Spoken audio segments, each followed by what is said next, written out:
Current affairs की series में आपका स्वागत है। हम कर रहे हैं घटना चक्र का पॉइंटर, जिसमें हमने राष्ट्रीय परिदृश्य पूरा कंप्लीट कर लिया है। आज हम स्टार्ट करेंगे अंतर्राष्ट्रीय परिदृश्य। और चैनल पर अगर नए हैं तो प्लीज़ चैनल को सब्सक्राइब करना बिल्कुल ना भूलें, और वीडियो अच्छी लगे तो प्लीज़ लाइक और शेयर जरूर करिएगा। चलिए स्टार्ट करते हैं। पहला प्रश्न है, 26 जनवरी 2023 को भारत के गणतंत्र दिवस समारोह के मुख्य अतिथि कौन थे? तो ये थे अब्दुल फतेह अल सीसी, और ये मिस्र के राष्ट्रपति हैं। ठीक है, तो भारत के गणतंत्र दिवस 2023 के इस वर्ष के समारोह के अतिथि कौन थे? तो अब्दुल फतेह अल सीसी, और ये मिस्र के राष्ट्रपति हैं। भारत ने किस देश के साथ मिलजुल कर युवा पेशेवर योजना यंग प्रोफेशनल्स स्कीम का शुभारंभ किया है? तो ये किया है यूनाइटेड किंगडम के साथ। और इसके अंतर्गत होगा क्या? तो इसके अंतर्गत एक दूसरे के देश में रहने वाले और कार्य करने के लिए अनुमति दी जाएगी।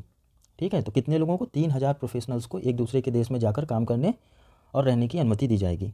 भारत ने किस देश के साथ प्रवासन और गतिशीलता समझौता माइग्रेशन एंड मोबिलिटी एग्रीमेंट किया है साइन? तो ऑस्ट्रिया के साथ। ठीक है, इसके अलावा भी पहले 4 अन्य देशों के साथ ऐसा ही समझौता किया जा चुका है। तो उनमें है फ्रांस है, ब्रिटेन है, जर्मनी है और फिनलैंड है। और अभी हाल ही में 2 जनवरी 2023 को ऑस्ट्रिया के साथ माइग्रेशन एंड मोबिलिटी एग्रीमेंट किया गया है। अगला प्रश्न है, भारत ऑस्ट्रेलिया आर्थिक सहयोग और व्यापार समझौता ECTA कब से प्रभावी हुआ? तो ये प्रभावी हुआ है 29 दिसंबर 2022 से, और साइन हुआ था 2 अप्रैल 2022 को। भारत द्वारा आयुर्वेदिक विज्ञान के क्षेत्र में किस विदेशी विश्वविद्यालय में शैक्षणिक पीठ एकेडमिक चेयर स्थापित करने की घोषणा की गई है? तो ये की गई है वेस्टर्न सिडनी यूनिवर्सिटी ऑस्ट्रेलिया में। ठीक है, आयुर्वेदिक विज्ञान के क्षेत्र में किसी विदेशी विश्वविद्यालय में शैक्षणिक पीठ स्थापित करने वाले की घोषणा कहाँ की गई है? तो वेस्टर्न सिडनी यूनिवर्सिटी ऑस्ट्रेलिया में। अगला प्रश्न है, भारत आसियान मैत्री वर्ष, ठीक है, 2022 को जो है भारत आसियान मैत्री वर्ष के रूप में घोषित किया गया है। और ये किस लिए किया गया है? क्योंकि 2022 में भारत आसियान वार्ता संबंधों के 30 साल पूरे हुए हैं, इसलिए इस वर्ष को भारत आसियान मैत्री वर्ष के रूप में घोषित किया गया है। अगला प्रश्न देखेंगे, आसियान के साथ दक्षिण पूर्व एशिया में मित्रता और सहयोग की संधि यानी कि treaty of Amity and cooperation in south east Asia पर हस्ताक्षर करने वाला 50वां देश कौन सा बना है? तो ये बन गया है यूक्रेन। मोस्ट इंपॉर्टेंट क्वेश्चन हो जाता है ये। ठीक है, क्योंकि ये आसियान के दक्षिण पूर्व एशिया में मित्रता और सहयोग संधि पर हस्ताक्षर करने वाला 50वां देश बन गया है यूक्रेन। भारत स्वीडन नवाचार दिवस 2022 का आयोजन कहाँ किया गया? तो स्टॉकहोम स्वीडन में। इस वर्ष इस दिवस के किस संस्करण का आयोजन किया गया? तो ये भारत स्वीडन नवाचार दिवस का 9वां संस्करण था। अगला प्रश्न है, प्रथम आसियान भारत स्टार्टअप महोत्सव का आयोजन कहाँ किया गया है? तो ये बोगोर इंडोनेशिया में किया गया है। अगला प्रश्न देखेंगे, किस देश के प्रधानमंत्री द्वारा भारत की राजकीय यात्रा संपन्न की गई है सितंबर 2022 में? तो बांग्लादेश की प्रधानमंत्री हैं शेख हसीना, इनके द्वारा यात्रा की गई है भारत की। यात्रा के दौरान भारत और बांग्लादेश के मध्य कितने समझौतों पर हस्ताक्षर हुआ है? तो 7 समझौतों पर हस्ताक्षर हुआ है। यात्रा के दौरान किस संयंत्र की प्रथम इकाई का अनावरण किया गया? तो मैत्री ऊर्जा संयंत्र का। ठीक है, और ये कहाँ है मैत्री संयंत्र ऊर्जा?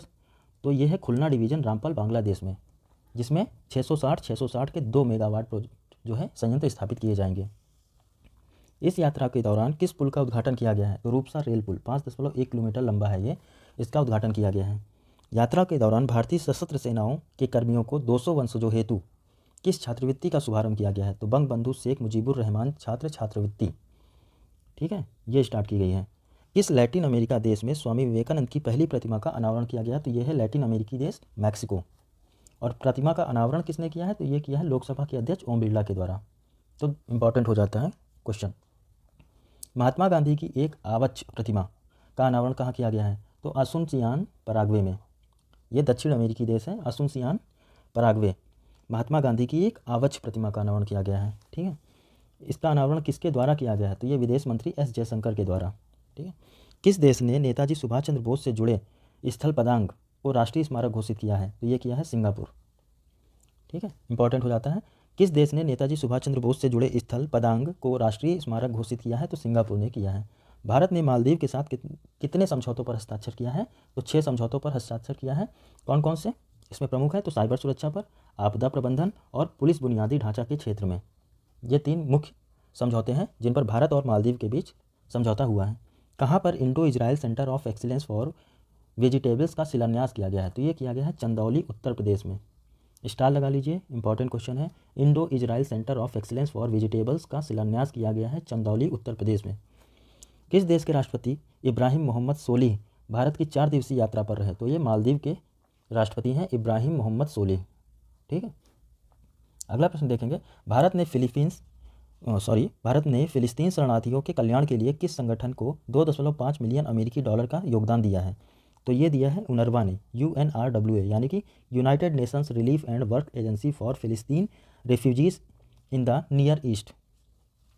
ठीक, अगला प्रश्न देखेंगे, किस देश के विश्वविद्यालय में भारत से संबंधित कार्यक्रमों के लिए इंडिया सेंटर की स्थापना की गई है? तो ये की गई है साउथ कोरिया में। साउथ कोरिया के किस विश्वविद्यालय में इंडिया सेंटर की स्थापना की जाएगी? तो यह है Busan university of foreign studies. ठीक है, आगे बढ़ेंगे, किस देश के उप प्रधानमंत्री और रक्षा मंत्री रिचर्ड मार्लेस भारत की यात्रा पर रहे? तो ये हैं ऑस्ट्रेलिया के उप प्रधानमंत्री और रक्षा मंत्री रिचर्ड मार्लेस, ये भारत की यात्रा पर रहे 20 से 23 जून के बीच। हाल ही में इजराइल ने भारत के किस राज्य के साथ जल सहयोग के संयुक्त घोषणा पर हस्ताक्षर किया है? तो हरियाणा के साथ। इजराइल ने भारत के किस राज्य के साथ? तो हरियाणा राज्य के साथ जल सहयोग के संयुक्त घोषणा पर हस्ताक्षर किए हैं। भारत वियतनाम के रक्षा यंत्रियों के रक्षा सहयोग को बढ़ाने के उद्देश्य से किस संयुक्त विजन दस्तावेज पर हस्ताक्षर किए हैं? तो भारत वियतनाम रक्षा साझेदारी 2030 के नाम से। ठीक है, अगला प्रश्न है, भारत और किस देश के बीच तीसरी पैसेंजर ट्रेन शुरू की गई है? तो बांग्लादेश के साथ, और इस ट्रेन का नाम क्या होगा? मिताली एक्सप्रेस। ठीक है, ये ट्रेन किन दो स्टेशनों के मध्य जो है प्रारंभ की गई है? तो न्यू जलपाईगुड़ी रेलवे स्टेशन और ढाका कैंट रेलवे स्टेशन, इन दोनों के बीच स्टार्ट की गई है।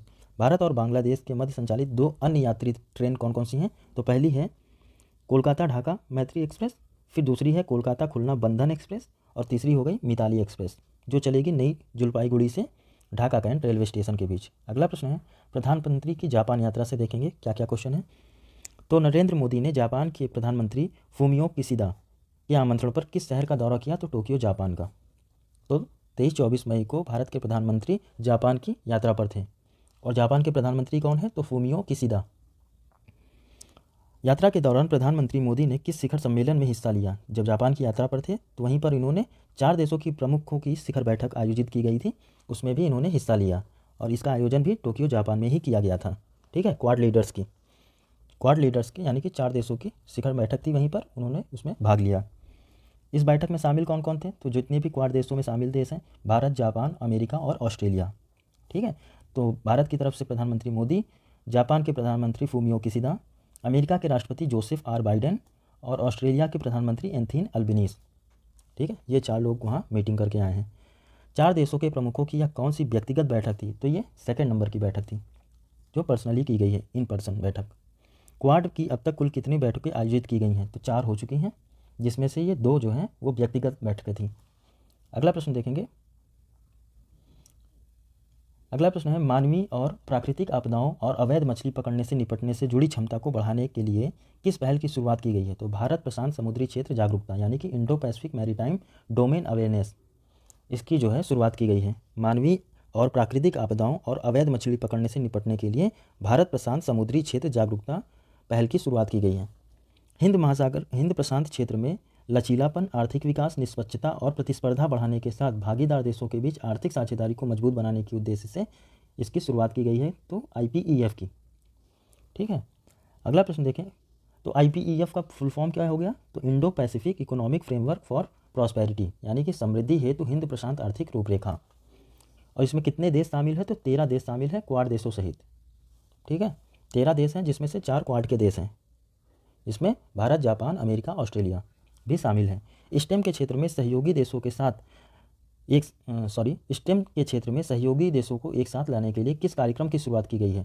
तो क्वाड फेलोशिप प्रोग्राम यानी कि क्वाड छात्रवृत्ति कार्यक्रम की शुरुआत की गई है। स्टेम का फुल फॉर्म क्या है? Science, technology, engineering and mathematics.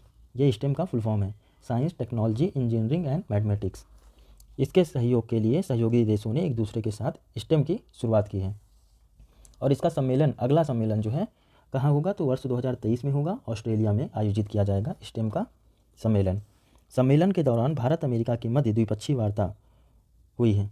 ठीक है, दोनों पक्षों में ICET पर पहल की शुरुआत की गई, और ICET का पूर्ण रूप क्या है? तो ICET यानी कि इनिशिएटिव और क्रिटिकल एंड इमर्जिंग टेक्नोलॉजीज। अगला प्रश्न है, दोनों देशों में संयुक्त जैव चिकित्सा अनुसंधान को जारी रखने हेतु किस कार्यक्रम की अवधि को बढ़ा दिया गया है? तो यह है वैप को यानी कि वैक्सीन एक्शन प्रोग्राम को बढ़ाने की घोषणा की गई है, और अभी तक इसका बढ़ाने का लक्ष्य क्या रखा गया है? तो 2027 तक के लिए ये बढ़ा दिया गया है। अब आते हैं, ये थी प्रधानमंत्री की जापान यात्रा। अब प्रधानमंत्री की नेपाल यात्रा से जुड़े तथ्य देखेंगे। तो बुद्ध जयंती के अवसर पर प्रधानमंत्री मोदी ने किस देश के प्रधानमंत्री के निमंत्रण पर वहाँ की आधिकारिक यात्रा की? तो नेपाल।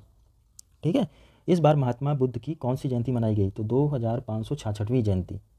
ठीक है, 2566वीं जयंती मनाई गई महात्मा बुद्ध की। इंपॉर्टेंट हो जाता है क्वेश्चन। प्रधानमंत्री नरेंद्र मोदी ने नेपाल के किस प्रांत की यात्रा की? तो लुम्बिनी की। ठीक है। अगला प्रश्न देखेंगे, यह प्रधानमंत्री मोदी की नेपाल की 5वीं और लुम्बिनी की कौन सी यात्रा थी? तो पहली थी। अभी तक नेपाल की 5 बार यात्रा कर चुके हैं प्रधानमंत्री मोदी, लेकिन लुम्बिनी वो है पहली बार गए थे। दोनों प्रधानमंत्रियों ने किस केंद्र के निर्माण का शिलान्यास किया? तो भारत अंतर्राष्ट्रीय बौद्ध संस्कृति और विरासत केंद्र लुम्बिनी की शिलान्यास हुआ है। और इसका निर्माण किसके द्वारा किया जा रहा है? तो अंतर्राष्ट्रीय बौद्ध संघ IBC नई दिल्ली के द्वारा यह निर्माण किया जा रहा है। इस केंद्र का शिलान्यास किन 3 प्रमुख बौद्ध परंपराओं के भिक्षुओं द्वारा कराया गया? तो थेरवाद, महायान और वज्रयान। ठीक है, 3 प्रमुख बौद्ध परंपराओं के भिक्षुओं द्वारा ये कराया गया है, थेरवाद, महायान और वज्रयान। 2 से लेकर 4 मई 2022 के मध्य प्रधानमंत्री मोदी की कहाँ 3 दिवसीय यात्रा संपन्न हुई? तो यूरोप की। ठीक है, 3 दिवसीय यूरोपीय यात्रा के दौरान प्रधानमंत्री ने किन 3 देशों की यात्रा की? तो जर्मनी, डेनमार्क और फ्रांस। ये 3 दिन की यात्रा पर थे, जहाँ पर वो गए कहाँ, जर्मनी गए, डेनमार्क गए और फ्रांस गए। अब आते हैं बर्लिन, जो जर्मनी के हैं। जर्मनी में किस परामर्श के 6ठे संस्करण का आयोजन किया गया? तो भारत जर्मनी अंतर सरकारी परामर्श। अगला है भारतीय प्रधानमंत्री और जर्मनी के चांसलर ओलाफ सोल्ज के मध्य किस साझेदारी की स्थापना के संयुक्त घोषणा पत्र पर हस्ताक्षर किए गए? तो हरित और सतत विकास साझेदारी, इस पर साइन किए गए। फिर उसके बाद मोदी पहली बार किस देश की यात्रा पर थे? तो डेनमार्क की यात्रा पर वो पहली बार गए। यात्रा के दौरान किस पहल को लॉन्च किया गया? तो इंडिया ग्रीन फाइनेंस इनिशिएटिव का लॉन्च किया गया। अब 4 मई को प्रधानमंत्री मोदी ने किस शिखर सम्मेलन में प्रतिभाग लिया? तो भारत नॉर्डिक शिखर सम्मेलन। ठीक है, इसमें भाग लिया उन्होंने। और इसका कौन सा संस्करण था? तो ये इसका दूसरा संस्करण था नॉर्डिक देशों का। पहला भारत नॉर्डिक शिखर सम्मेलन का आयोजन कब किया गया था? तो 2018 में स्वीडन के स्टॉकहोम में आयोजित किया गया था। और ये इसका दूसरा शिखर सम्मेलन इस वर्ष आयोजित किया गया है। ठीक है, अगला प्रश्न देखेंगे, पेरिस बुक फेस्टिवल 2022 में गेस्ट ऑफ ऑनर देश कौन था? तो भारत था। पेरिस बुक फेस्टिवल 2022 में गेस्ट ऑफ ऑनर देश भारत था। इंपॉर्टेंट क्वेश्चन है। 17 से लेकर 24 अप्रैल 2022 के मध्य किस देश के प्रधानमंत्री भारत की आधिकारिक यात्रा पर थे? तो मॉरिशस के प्रधानमंत्री भारत की यात्रा पर थे। मॉरिशस के प्रधानमंत्री हैं कौन? तो प्रविंद कुमार जगन्नाथ, ये मॉरिशस के प्रधानमंत्री हैं। अगला प्रश्न देखेंगे, प्रथम वैश्विक आयुष निवेश और नवोन्मेष शिखर सम्मेलन का आयोजन कहाँ किया गया? तो गांधीनगर, गुजरात में किया गया। ये प्रथम वैश्विक आयुष निवेश और नवोन्मेष शिखर सम्मेलन 2022 का आयोजन किया गया गुजरात, गांधीनगर में। 34 सालों के बाद वर्ष 2022 में किस भारतीय राष्ट्राध्यक्ष ने किस देश की यात्रा की? तो नीदरलैंड की। ठीक है, और नीदरलैंड और भारत के बीच राजनयिक संबंधों की ये कौन सी वर्षगांठ थी? तो 75वीं वर्षगांठ थी। भारत ने किस देश के बीच वार्षिक शिखर सम्मेलन का आयोजन किया गया? तो जापान। भारत और जापान के बीच वार्षिक शिखर सम्मेलन का आयोजन किया गया मार्च 2022 में। ठीक है, इसके बाद का करंट अफेयर्स मुझे नहीं लगता इंपॉर्टेंट है, तो इसको छोड़ेंगे, आगे बढ़ेंगे। अब आएंगे अंतर्राष्ट्रीय प्रकरण पे। भारतीय सेना द्वारा महिला शांति सैनिकों की सबसे बड़ी टुकड़ी को कहाँ तैनात किया गया है? तो यह किया गया है अबई, UNISFA। ठीक है, भारतीय सेना द्वारा महिला शांति सैनिकों की सबसे बड़ी टुकड़ी को तैनात किया गया है अबई में, और यह है UNISFA। ठीक है, इस मिशन के अंतर्गत सैनिकों की तैनाती की गई है कहाँ पे? संयुक्त राष्ट्र मिशन के द्वारा। संयुक्त राष्ट्र मिशन के अंतर्गत सैनिकों की तैनाती की गई है। जनवरी 2023 में वासेनार व्यवस्था समूह की अध्यक्षता किसके द्वारा की गई है? ग्रहण की गई है तो भारत के द्वारा। ठीक है, अगला प्रश्न है, भारत इस व्यवस्था में कब सम्मिलित हुआ था? तो ये हुआ था 2017 में। ठीक है, इस समूह में कुल कितने सदस्य हैं? तो 42 सदस्य हैं। वर्ष 2023 से यूरो मुद्रा अपनाने वाला 20वां यूरोपीय देश कौन सा बन गया है? तो क्रोएशिया। मोस्ट इंपॉर्टेंट क्वेश्चन है, यूरो मुद्रा अपनाने वाला 20वां यूरोपीय देश बन गया है क्रोएशिया। किस देश ने यूरोपीय संघ परिषद यानी council of the European union की अध्यक्षता संभाली है? तो ये संभाली है स्वीडन ने। आगे देखेंगे, time person of the year 2022 ये किसे चुना गया है? तो ये है यूक्रेन के राष्ट्रपति Vladimir Zelensky and the spirit of Ukraine. ठीक है, Time person of the year चुना गया है, यूक्रेन के राष्ट्रपति हैं Vladimir Zelensky and the spirit of Ukraine, इनको Time person of the year चुना गया है। ठीक है, वर्ष 2021 की अगर बात करें time person of the year तो वे थे एलन मस्क, और 2022 का इंटरटेनर ऑफ द ईयर किसे चुना गया है? तो यह है ब्लैक पिंक। ये कोरियन के पॉप बैंड है। ठीक है, और वर्ष 2022 में एथलीट ऑफ द ईयर तो ये चुना गया है आरोन जज। ये अमेरिकी बेसबॉल खिलाड़ी हैं, इनको एथलीट ऑफ द ईयर चुना गया है। नाम क्या है? आरोन जज। ये सारे इंपॉर्टेंट क्वेश्चन है, ध्यान से देखते हुए चलिएगा। आइकॉन ऑफ द ईयर 2022 किसे चुना गया है? तो मिशेल योह को, और ये मलेशियाई अभिनेत्री हैं। मिशेल योह icon of the year 2022। Heroes of the year 2022 women of Iran. अगला प्रश्न देखेंगे, काला सागर अनाज पहल के लिए यूएन समन्वयक किसे नियुक्त किया गया है? तो ये किया गया है अब्दुल्ला अब्दुल समद दस्ती। ठीक है, काला सागर अनाज पहल के लिए यूएन में समन्वयक किसे नियुक्त किया गया है? तो अब्दुल्ला अब्दुल समद दस्ती को। किस ऑपरेशन को मांगदेछू जल विद्युत परियोजना सौंपी गई है? तो ये सौंपी गई है drug green power corporation Bhutan. Bhutan में मांगदेछू जल विद्युत परियोजना किस नदी पर बनाया जा रहा है? तो मांगदेछू नदी पर ही बनाया जा रहा है। कितने मेगावाट है? तो 720 मेगावाट की ये परियोजना है। और इसमें तकनीकी और वित्तीय सहायता कौन देगा? तो भारत देगा। है कहाँ पर? भूटान में मांगदेछू जल विद्युत परियोजना, और ये मांगदेछू नदी पर बनाया जा रहा है। 720 मेगावाट की परियोजना है और इसमें वित्तीय और तकनीकी सहायता देगा भारत। ठीक है, अगला प्रश्न है, तीसरा ASEAN Bharat grass root innovation forum कहाँ आयोजित किया गया? तो ये किया गया है कंबोडिया में। और इसमें प्रथम पुरस्कार किसने पाया है? तो सुश्री शालिनी कुमारी ने। ठीक है, फोरम में किस भारतीय को ग्रास रूट नवोन्मेष श्रेणी में प्रथम पुरस्कार मिला है? तो सुश्री शालिनी कुमारी को। ठीक है, और नवाचार के लिए यह पुरस्कार दिया जाता है। ठीक है, मेडिफाइड वॉकर विद एडजस्टेबल लेग्स। ठीक है, किस नवाचार पुरस्कार के लिए मिला है? ये है मेडिफाइड वॉकर विद एडजस्टेबल लेग्स। अगला पॉइंट देखेंगे, मालदीव के किस पूर्व राष्ट्रपति को 11 वर्ष की सज़ा हुई है? तो अब्दुल्ला यामीन को। ठीक है, और किस आरोप में सज़ा दी गई है? तो मनी लॉन्ड्रिंग के लिए इनको सज़ा दी गई है। तो वर्तमान में मालदीव के राष्ट्रपति कौन है? Ibrahim Mohammad Solih.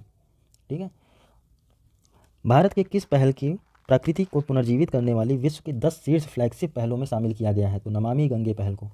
Most important question है, भारत की किस पहल को प्रकृति को पुनर्जीवित करने वाली विश्व की 10 शीर्ष फ्लैगशिप पहलों में शामिल किया गया है? तो नमामि गंगे पहल को। और नमामि गंगे पहल को यह मान्यता किसके द्वारा दी गई है? तो संयुक्त राष्ट्र के द्वारा। इसकी शुरुआत हुई थी वर्ष 2014 में नमामि गंगे अभियान की। अगला पॉइंट देखेंगे, एशिया प्रशांत क्षेत्र के सबसे बड़े युवा नवाचार अभियान यूथ कोलैब इंडिया का कौन सा संस्करण लॉन्च किया गया है? तो ये उसका 5वां संस्करण था। ठीक है, अगला पॉइंट देखेंगे, यूथ कोलैब इंडिया किसके द्वारा शुरू की गई है? तो यूएनडीपी इंडिया के द्वारा। ठीक है, यूथ कोलैब यूएनडीपी इंडिया के द्वारा लॉन्च की गई है। यूएनडीपी इंडिया की किसके साझेदारी की पहल से शुरुआत हुई है? तो अटल नवाचार मिशन, नीति आयोग और सिटी फाउंडेशन के द्वारा। ठीक है, इस पहल की शुरुआत की गई है। अगला पॉइंट देखेंगे, भारत द्वारा उपहार स्वरूप दी गई महात्मा गांधी की आवाज प्रतिमा का अनावरण कहाँ किया गया है? तो संयुक्त राष्ट्र मुख्यालय में। भारत द्वारा उपहार स्वरूप दी गई महात्मा गांधी की आवाज प्रतिमा का अनावरण किया गया है 14 दिसंबर को संयुक्त राष्ट्र मुख्यालय में। इससे पूर्व भारत द्वारा संयुक्त राष्ट्र को कौन सी प्रतिमा उपहार में दी गई थी? तो सूर्य प्रतिमा दी गई थी, जो 11वीं सदी की थी और दी कब गई थी? वर्ष 1982 में। विश्व के किस देश की सरकार ने उग्र विरोध के बीच राष्ट्रव्यापी आपातकाल की घोषणा की है? तो ये दक्षिण अमेरिकी देश है पेरू। विश्व का वह पहला देश जिसने अगली पीढ़ी के लिए धूम्रपान पर प्रतिबंध लगाने के लिए कानून पारित किया है? तो ये किया है न्यूजीलैंड ने। इंपॉर्टेंट क्वेश्चन, भारत में आयोजित पहली G20 शेरपा बैठक की मेजबानी किस शहर द्वारा की गई है? तो उदयपुर राजस्थान। ठीक है, मोस्ट इंपॉर्टेंट क्वेश्चन हो जाता है, भारत में आयोजित पहली G20 शेरपा बैठकों की मेजबानी राजस्थान उदयपुर में की गई।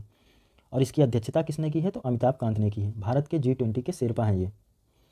माउंट सिमेरू ज्वालामुखी कहाँ स्थित है? तो यह है जावा द्वीप इंडोनेशिया में। सिमेरू का नाम क्या है? सिमेरू किस नाम से जाना जाता है? तो द ग्रेट माउंटेन्स। अगला प्रश्न है, इंटरनेशनल इलेक्ट्रोटेक्निकल कमीशन IEC 2022 की महासभा कहाँ आयोजित की गई? ये की गई है सैन फ्रांसिस्को अमेरिका में। वर्ष 2023 से लेकर 25 के कार्यकाल हेतु IEC का उपाध्यक्ष बनाया गया है भारत को। भारत की तरफ से कमीशन के उपाध्यक्ष होंगे विमल महेंद्रू। ठीक है, भारत की तरफ से इस कमीशन के उपाध्यक्ष होंगे विमल महेंद्रू। और वर्ष 2023 से 25 के कार्यकाल में IEC के स्ट्रेटेजिक मैनेजमेंट बोर्ड का अध्यक्ष चुना गया है तो भारत को। ठीक है, अगला पॉइंट देखेंगे, पेरिस पीस फोरम 2022 किस संस्करण का आयोजन किया गया? तो ये उसका 5वां संस्करण था पेरिस पीस फोरम का, और इसका आयोजन भी हुआ है पेरिस फ्रांस में। किस देश ने मिडिल ईस्ट ग्रीन इनिशिएटिव पहल का शुभारंभ हुआ है? तो ये सऊदी अरब में हुआ है मिडिल ईस्ट ग्रीन इनिशिएटिव। और विश्व की सबसे लंबी पैसेंजर ट्रेन का संचालन कहाँ किया जाएगा? तो ये किया जाएगा स्विट्जरलैंड में। और इस लंबाई कितनी है? तो 1.9 किलोमीटर पैसेंजर ट्रेन। ठीक है, विश्व की सबसे लंबी पैसेंजर ट्रेन स्विट्जरलैंड ने चलाई है और इसकी लंबाई है 1.9 किलोमीटर। अगला पॉइंट है, पहली बार संयुक्त राष्ट्र सुरक्षा परिषद की आतंकवाद विरोधी समिति की बैठक की मेजबानी किस देश के द्वारा की गई है? तो भारत के द्वारा। ठीक है। और UNSC-CTC यानी कि संयुक्त राष्ट्र परिषद की आतंकवाद विरोधी समिति की 2 दिवसीय बैठक में भारत के किन शहरों में आयोजित की गई? तो मुंबई और नई दिल्ली में। अगला पॉइंट देखेंगे, हाल ही में सितरंग तूफान किन देशों को प्रभावित किया है? सितरंग तूफान ने तो भारत और बांग्लादेश को प्रभावित किया है। पेरिस में financial action task force FATF की पूर्ण बैठक की अध्यक्षता में संपन्न हुई। किसकी अध्यक्षता में? तो टी राजा कुमार की अध्यक्षता में ये संपन्न हुई है पेरिस में। बैठक में किस देश ने FATF की ब्लैक सूची में शामिल कर लिया गया है? FATF की ब्लैक सूची में शामिल हुआ है कौन सा देश? तो म्यांमार। इसके अतिरिक्त किन देशों ने ग्रे सूची में शामिल किया गया है? तो कांगो गणराज्य को, ठीक है, मोजाम्बिक को और तंजानिया को, इनको ग्रे सूची में डाल दिया गया है। इसके साथ ही किस देश को ग्रे सूची से बाहर कर दिया गया है? तो पाकिस्तान और निकारागुआ को। इंपॉर्टेंट हो जाता है, पाकिस्तान और निकारागुआ को ग्रे सूची से बाहर कर दिया गया है। ब्लैक सूची को आधिकारिक तौर पर किस नाम से जाना जाता है? तो इसको, ये बहुत हाई रिस्क जो है, subject to a call for action, इसके लिए जाना जाता है ब्लैक लिस्ट को।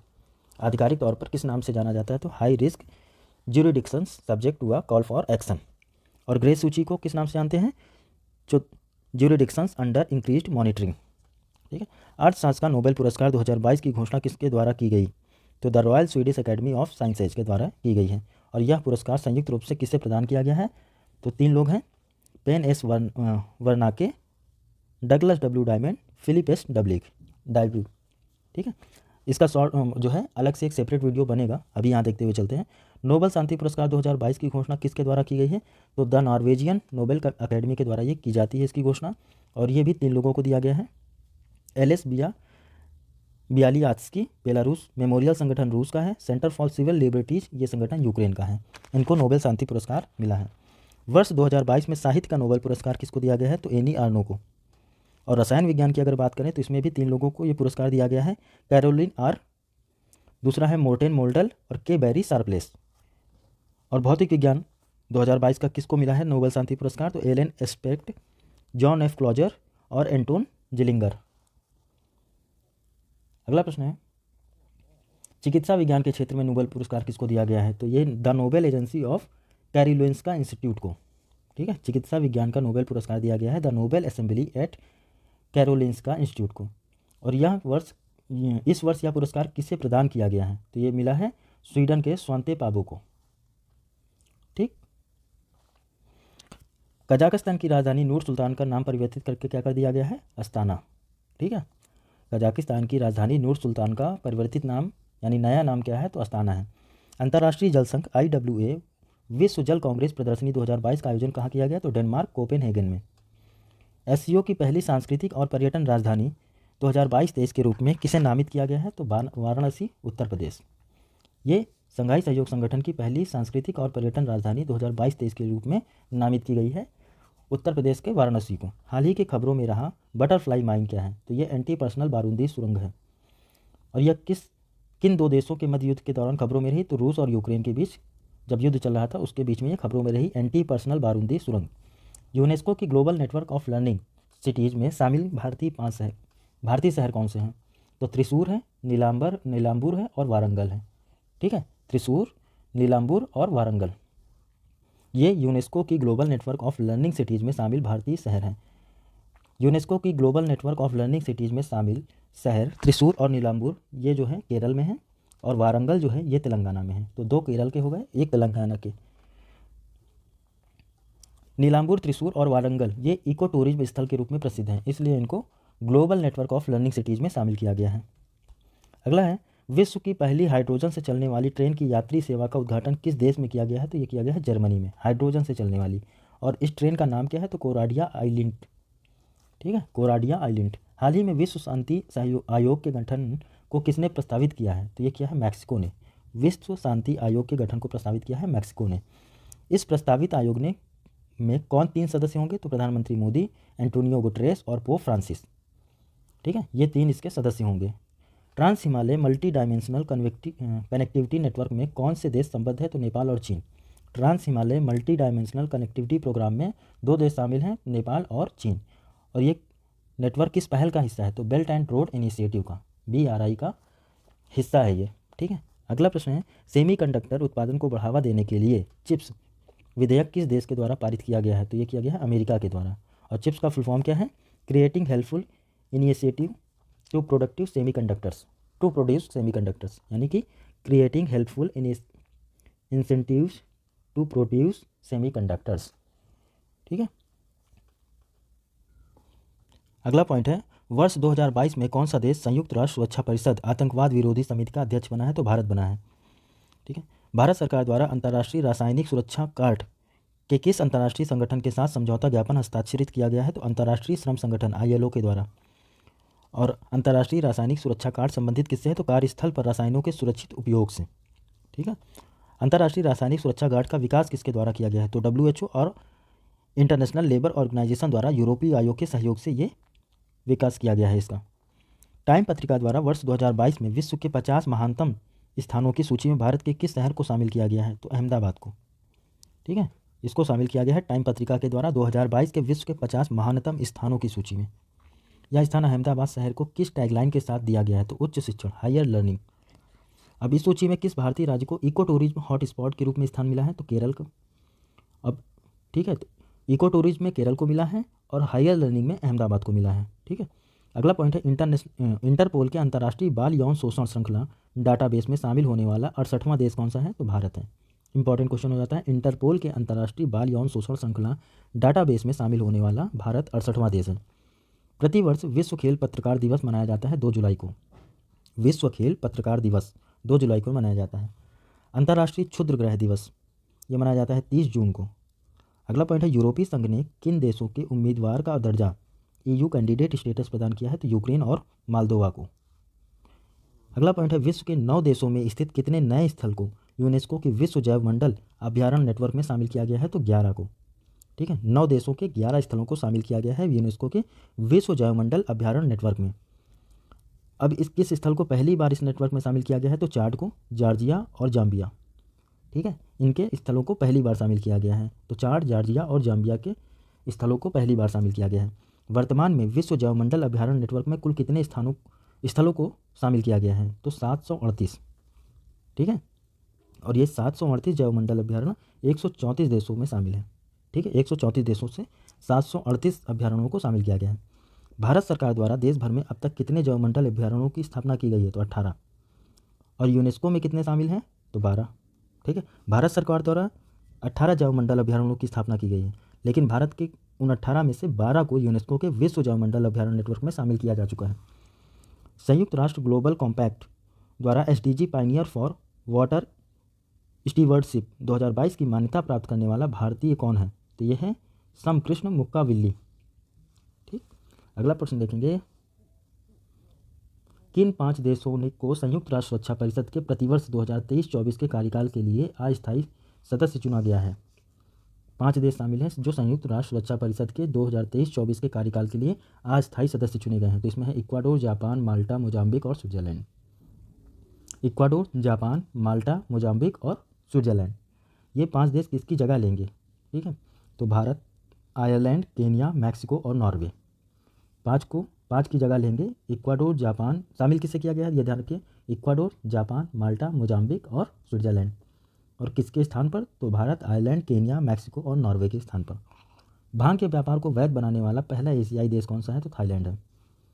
किस देश में राज्य विधानमंडल द्वारा डिजिटल इलेक्ट्रॉनिक्स के लिए विश्व का पहला राइट टू रिपेयर कानून पारित किया गया है? तो यह अमेरिका के द्वारा। ठीक है, अमेरिका ने किस राज्य विधानमंडल द्वारा यह कानून प्रस्तावित किया है या पारित किया है? तो न्यूयॉर्क राज्य विधानमंडल द्वारा। तुर्की के आधिकारिक नाम को बदलकर क्या कर दिया है? तो तुर्की है। ठीक है, किस देश ने पहली डिजिटल जनगणना, कुल 6ठी राष्ट्रीय जनगणना की गई है? तो बांग्लादेश की। ठीक है, बांग्लादेश की ये 6ठी गणना थी और पहली डिजिटल जनगणना थी बांग्लादेश की। FATF ने किस देश को ग्रे सूची में शामिल करने का निर्णय लिया है? जिब्राल्टर को। अगला प्रश्न है, FATF द्वारा किस देश को ग्रे सूची से बाहर किया गया है? तो माल्टा को किया गया है जून 2022 में।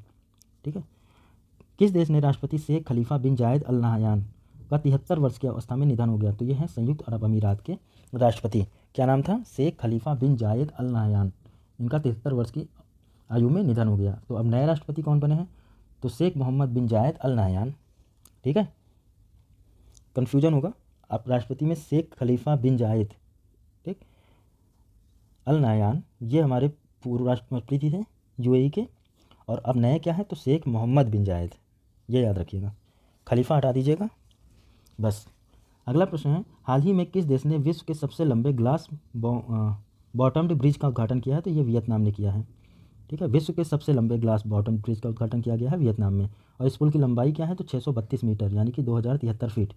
नाटो के साइबर सुरक्षा समूह नाटो साइबर डिफेंस ग्रुप में शामिल होने वाला एशियाई देश कौन सा है, साउथ कोरिया।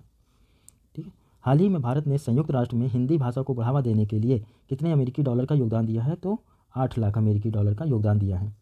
किस भारतीय को पोप फ्रांसिस द्वारा संत घोषित किया गया है, तो देव सहायम पिल्लई को। इंपॉर्टेंट क्वेश्चन हो जाता है, किस भारतीय पोप को पोप फ्रांसिस द्वारा संत घोषित किया गया है, तो देव सहायम पिल्लई को। ठीक है, ये इस उपाधि को प्राप्त करने वाले भारतीय गृहस्थ हैं पहले। ठीक है, विश्व सैन्य व्यय प्रवृत्तियाँ 2021 नामक रिपोर्ट किसके द्वारा जारी की गई, तो ये Stockholm International Peace Research Institute के द्वारा, सिप्री के द्वारा।